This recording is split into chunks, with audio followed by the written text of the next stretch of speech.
Alright, I am here to. I have way too many windows open. To do a replay review, 3v3, of Not So NaCl, Not So Salty.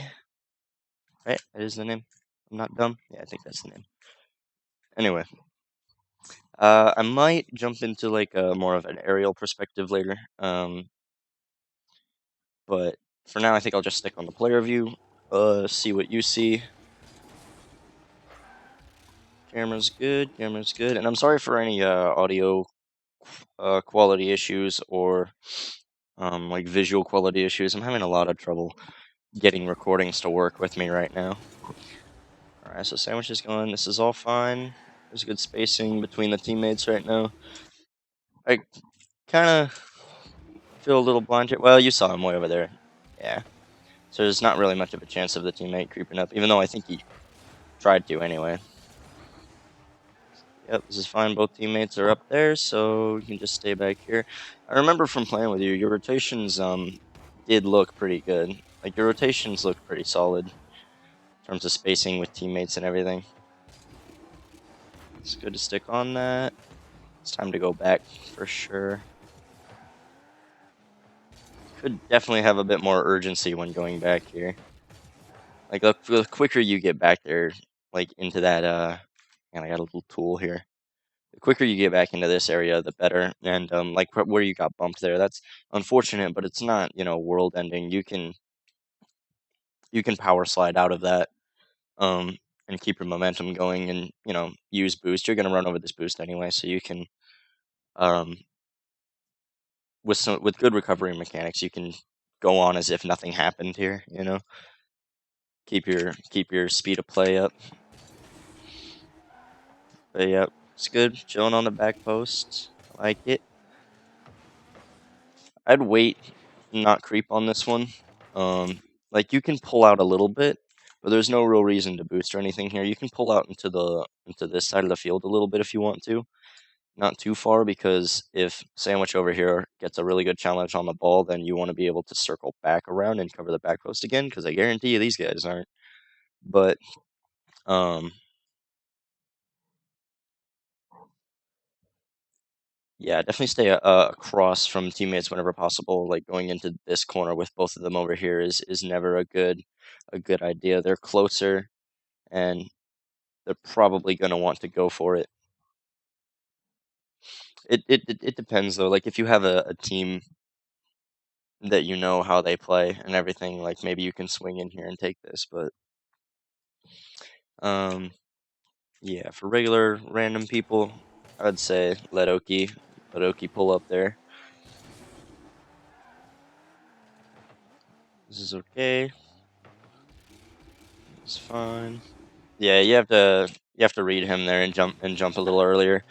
I don't know where your defense was after like you challenged. There should have been somebody right behind you to take to save that, but right here you can be up for this. Like you're turning to where the ball is gonna go. So like, you can see the trail here where the ball is gonna head down right here. You're already looking at that contact point, but you really need to be able to hit this up here. You can turn inward and just take the ball and meet it like here or something. You can get to this pretty fast. You have the boost, and you can at least contest Sandwich in the air or beat him if he doesn't jump. Um, so I'd say I'd try to get a little bit more aerial focus. That's what it was. Oki was pulling up, so he saw you challenge and he just preemptively like pulled up over here for the offense. But you can't do that. You can't do that off of a 50-50 because this is a challenge between two players and the ball. You can't leave the net over that. You can only leave the net over like an uncontested ball that you trust your teammate with.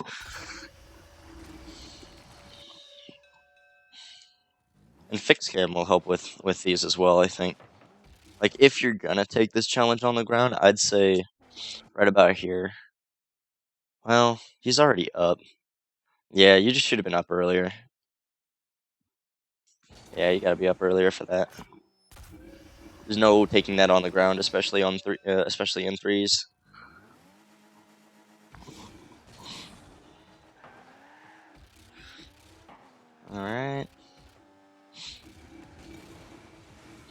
It's good. You don't need to follow that one. I don't know. It was probably your intent when you pulled up on here to follow this, which is why you jumped immediately. But if you want to take a pop like this, if you want to do a pop and follow, stop boosting before you hit the ball. Um, so pull up to the ball and then um, you can even like brake as you hit the ball. That'll give it a lot more height and a lot less forward angle towards the net. Because what happened here is this ball went pretty forward towards the net. So your teammate over there was like, "Oh, a pass," and he just jumped. But if you want to pop it up for yourself, then take a slower approach to the ball because that'll pop it straight up instead of giving it a much rougher, lower height to follow with. Um, but yeah, that being said, um, there's can't be following this, especially once you see both teammates on that side of the field. You can't commit to this, even though that guy Dong over there is back, so he'll be able to get that. Probably should have just rotated straight out there instead of taking the. Okay, so you got to be hitting these pads. Um, like right here after you don't get the boost. Uh, there's like pads all over the field on this side over here, and if you go get those, you'll have plenty of boost. But and everybody does this where they follow this line along the wall here, looking for the big pads. But um, all these pads out here are really what you need to follow because that allows you to stay relevant within the play as well. Um, when the ball is that far away from you, oh, God damn it, when the ball is this far away over there, you want to be able to stay relevant in the play. So you want to circle back into midfield and pick up pads as you go. Um, and then you could have 40 boosts sitting in the midfield right now. You know what I mean? But you did stay upfield. I like that you didn't go all the way back. You did stay upfield even if you didn't take the mid pads. I like that you waited there. You didn't rush in.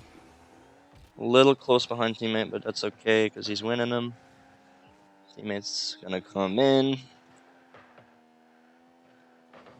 Good, good, good.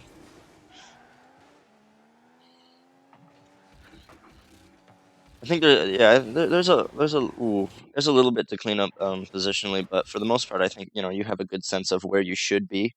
I think the pathing to get there may be something you should work on. Your pathing should always be relative to the ball a little bit, which is why you almost never want to end up going along the sides of the field, searching, going straight along the side of the field looking for the large boost pads. Very often they're not going to be there, and even if they are, you're removing yourself from the play if the ball is center. So you won't be able to follow up on things. This should definitely be a goal. Just needs a left side flip, and it'll be straight in there, but you flip the wrong way. It does look like you need to get more comfortable mechanically. Um, I'll probably make some recommendations on things to train on.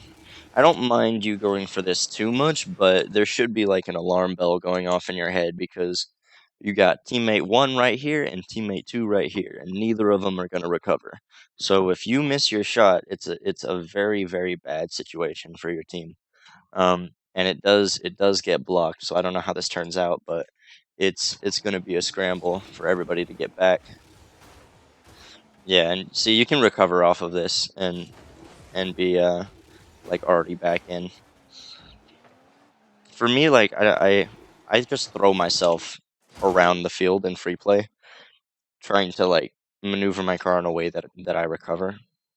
Um, there's lots of flips you can learn in order to like flip into the ball and recover perfectly on the wall after you touch the ball. Like when you get into GC and things like that, you have to be able to hit the ball and already be thinking about your recovery. Like a lot of times before you even go at the ball, you're thinking about the recovery that you're going to have and how and where you're going to go after that. You have to think a step ahead.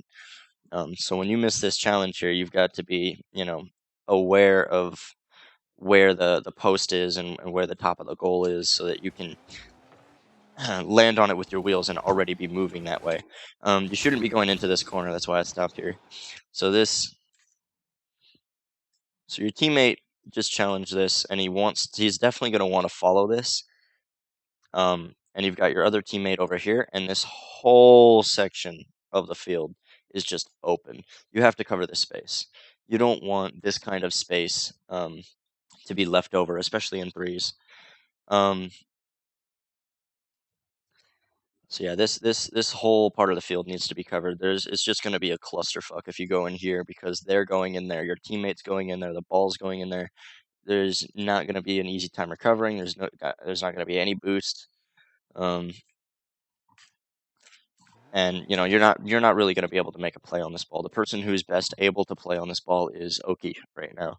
So yeah, definitely turn and cover that empty part of the field on the right side, and that's where all the boost is going to be too.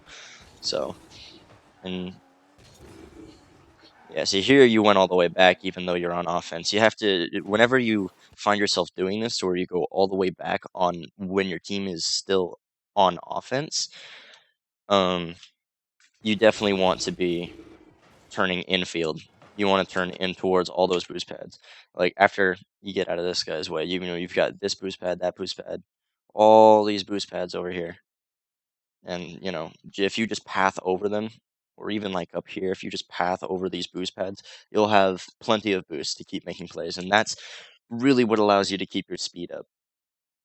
It's not necessarily that grand champions or champ threes or whatever it is move faster.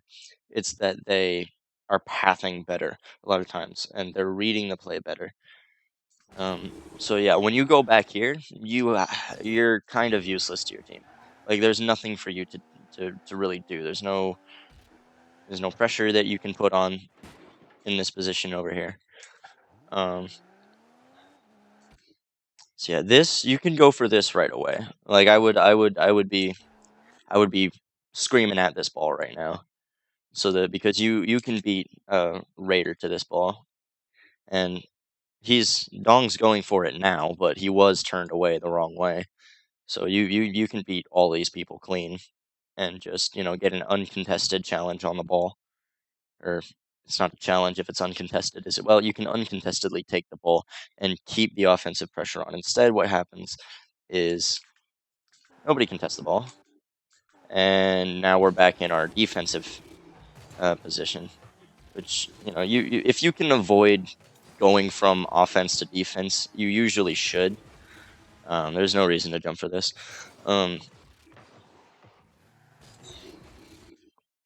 yeah, so let me see here. I know you're trying to position like for the pass and everything. You actually went across from the field like you should, but Kobe's taking the ball right now. Somebody on the enemy team is taking the ball right now. So given that information, that nobody on your teammate or nobody on your team is contesting the ball, your team doesn't have possession, ball's in their hands right now, you should definitely be turning away from this whole exchange. Because you have, a teammate back here who's able to read the play much better. And if you don't have a teammate back here, you should. Um, yeah, there's definitely no reason to jump to that.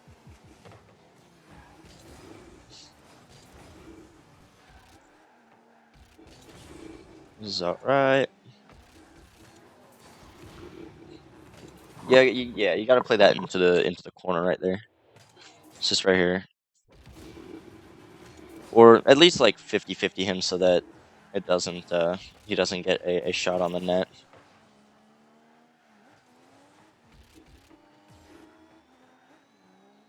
Man, Sandwich wants you. He wants your booty. You're like, where the fuck is teammate? Yeah, yeah, no, I agree. Where the fuck was your teammate on that one? Like, right, you should definitely like try to check. Like, even right here, you can flip on fix cam and see where he is, and already know the answer to the question that you're about to have, which is, where's my teammate? Because he's off in the corner in fuck off's land. If you know that information now, if you're aware of that now, then this net's really open. You can actually like put some serious pressure on, if not score off of, this opportunity. Um, try not to idle, try not to wait for teammates. Um, if you can, try to figure out where they are in actuality rather than where you think they are. If you can, it's always better. So yeah, so that's just kind of a weird double commit there because he was so far back. Maybe you should try messing around with your camera settings because I feel like you have a lot of rough time with like aerials and reading where the ball is traveling in the air. This is fine. Okay, so you pulled up.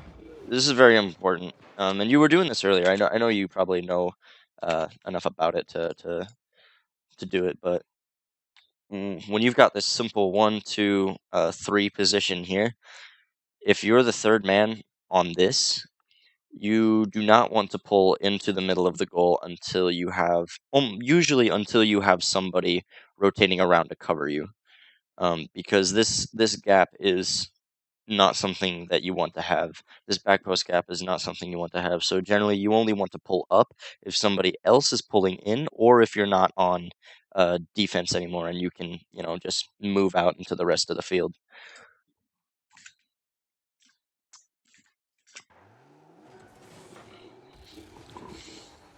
And Stong's ball, it's okay.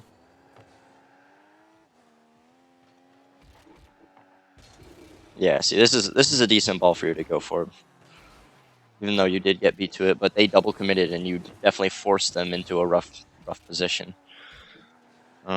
Again, going all the way back, even if you miss that boost there, you can still turn and either go back and get it or just get those mid pads, which is better than getting either of those full 100 boosts.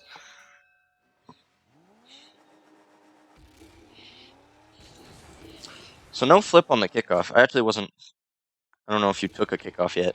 Um, you definitely should incorporate a flip on the kickoff, and the reason for that is, let me just go to it here.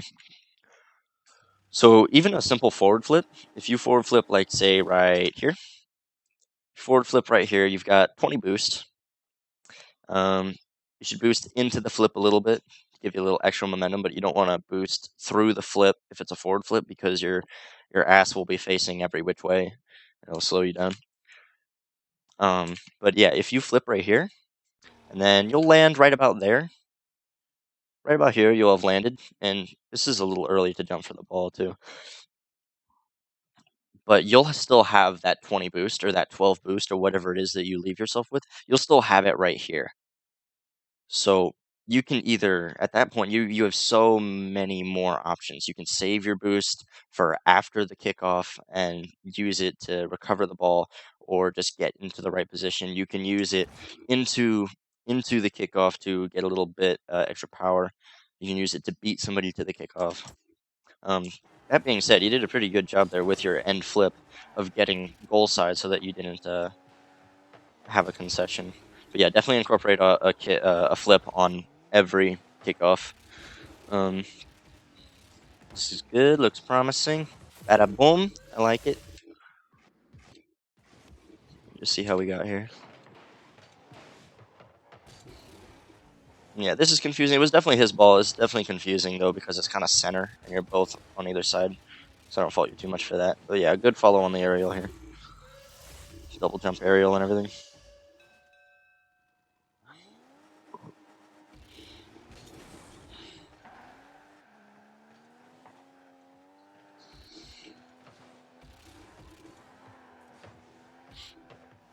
hmm I wouldn't. Yeah, I wouldn't jump for that. And you have to be reading the opponent on this one. And if the ball ever goes up the wall like this, sorry, if the ball ever goes up the wall like that, you generally want to be uh going up. If you're gonna challenge it, you generally want to be going up the wall as well, um, if you can, because that saves a lot of boost.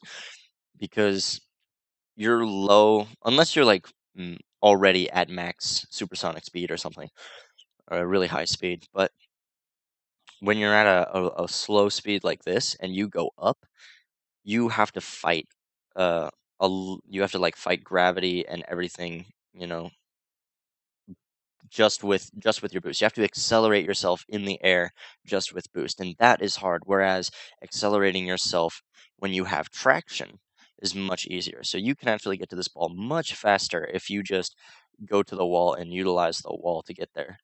Um, and if you aren't mechanically able to get up on the wall and take a hit, like that's sitting out here, you definitely should be able to. So that would definitely be a training pack that I would suggest working on is training packs that have the ball uh, either going up the wall or just slightly out from the wall that you can go up and smack. Um, and yeah, and also Kobe is already up the wall, so he beats you. There's at this point there's no reason to go up because he's already beaten you to the ball. Um, so yeah, watching the opponents is very important because if you know all of the factors of your opponents and your teammates, nothing will surprise you. You'll never get caught off guard by something because, you knew that that was within their realm of options to do. And all three of us are up on the offense here. One of us has to chill at the halfway line. This is okay now. He misses that. Good. Take the boost, go up the wall. He still beat you to it. Yeah, I mean, you did. I did say take the boost, but you had 60, and that's perfectly enough to go, you know, make a direct challenge up here, which might allow you to beat sandwich the ball or at least get a contest on it so that, it doesn't go over your head. And very likely when you take this boost, you end up starving your teammates when they could have got 100 boosts, but you only got 40 because you had 60 already. You know what I mean?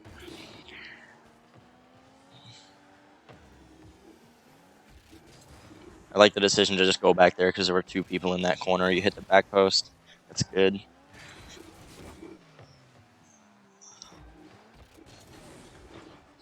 Boom, good. Hitting the back post. Yeah, see, you know how to do the back post rotation. And okay, so it actually kind of worked out because they sent it back at you. But let's say that this was more of a viable offensive play. There's all this space on the field over here. Ideally, you would like to cover this area of the field, somewhere out in fucking fuck off's land over here. Um, and even if the situation that ends up happening happens where the ball gets boomed back to this corner, you can still like from this position over here, you can still just kind of sweep in and take it. There's not too much to worry about. Whereas over here, there is some things to worry about because if this offense works and the ball gets crossed, there's nobody over here because Oki's like right up on the play. You never want to see like all three teammates on the same side of the field. So if I like divide this field in half, we're all on this side, and that's usually not a good thing in threes at least. This is almost never a good thing to have all three people sitting here. It's spacing goes, both closeness to the players, but also laterally and, laterally down the field.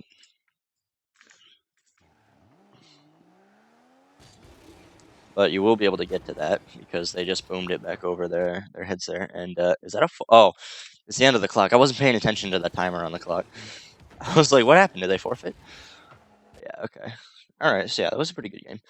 Your rotation, you know what to do. I think it's just smoothing it out a little bit and getting faster, and you will be able to get faster with it when you work on your pathing over the midfield boosts. I think that's the biggest thing that I noticed about your rotation is pathing over those midfield boosts. Um, I think you do need to get mechanically more comfortable, especially like I said, with being able to take stuff up off of the wall and then say the ball's out here or something, you should be able to get up on the wall, right yourself in the air, and flip into this ball and send it, either out here or over there. That should be something within your realm of capability. Um, Aerials, aerials you seem to have some trouble with. Um, so I would definitely suggest doing that. I'd be interested to know what your control setup is. Um, for me personally, like I have a very specific way I like my controls, and I don't like uh, I don't like having things double bound. It's partially why I've stuck with keyboard because it allows me to separate. Um, It allows me to separate all the different buttons into its own unique button. So power slide doesn't have to get double bound to air roll or something stupid like that. You know what I mean? I don't have that conflict with all the keys that are available to me on keyboard. Um,